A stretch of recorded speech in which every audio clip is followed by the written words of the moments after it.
Hello বন্ধুরা, আমি তোমাদের কাছে নতুন একটা রেসিপি নিয়ে এসেছি। অঙ্কুরিত মুগ, অঙ্কুরিত ছোলার চাট। দেখো, অঙ্কুরিত মুগ আর অঙ্কুরিত ছোলার চাট করতে আমার কি কি লাগছে দেখো, তোমাদেরকে দেখিয়ে দিচ্ছি। দেখো, এখানে অঙ্কুরিত ছোলা রয়েছে, অঙ্কুরিত মুগ রয়েছে, শসা কুচি আছে, ব্ল্যাক পেপার আছে, চাট মশলা রয়েছে, বিট নুন আছে। এখানে টমেটো কুচি আছে, গাজর কুচি আছে, কাঁচা লঙ্কা কুচি করে নিয়েছি, ধনেপাতা কুচনো রয়েছে, পেঁয়াজ কুচি রয়েছে আর বেদানা রয়েছে। এটা ভীষণ উপকারী খাবার।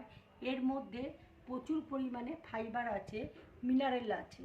ছোলা তোমরা কাঁচাও খেতে পারো, রান্না করেও খেতে পারো, স্যুপেও খেতে পারো, কিংবা স্যালাড করেও খেতে পারো। এটা ইমপ্রুভ করে ডাইজেশন করতে, ইমপ্রুভ করে কোষ্ঠকাঠিন্য দূর করতে।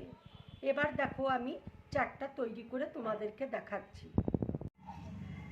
এবার দেখো, বোলের মধ্যে আমি ছোলা নিয়ে নিচ্ছি,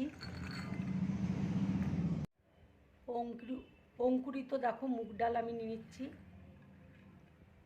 শসা দেখো কুচনো শসাটা নিয়ে নিচ্ছি, গাজর কুচি নিয়ে নিচ্ছি, টমেটো কুচি নিয়ে নিচ্ছি, পেঁয়াজ কুচি নিয়ে নিচ্ছি, কাঁচা লঙ্কা কুচি নিয়ে নিচ্ছি, ধনে পাতা নিয়ে নিচ্ছি,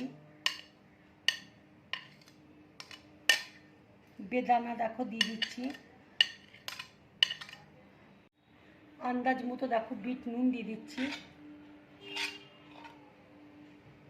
চাট মশলা দিয়ে দিচ্ছি, ব্ল্যাক পেপার দিয়ে দিচ্ছি। এবার দেখো, আমি সব একসাথে মিক্সড করে নেব।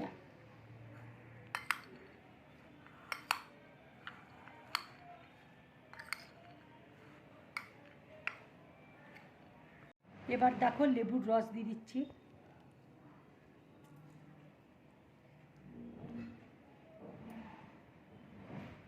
আমি সব একসাথে ভালো করে মিক্সড করে নিচ্ছি। বন্ধুরা, আমার রেসিপিটা যদি ভালো লাগে তাহলে লাইক করবে, শেয়ার করবে আর ড্রিম ব্লগ চ্যানেলটাকে সাবস্ক্রাইব করবে। তোমরা বেশি বেশি করে কমেন্ট করবে, তবে আমি বুঝবো আমার রেসিপিটা কেমন হয়েছে। নমস্কার।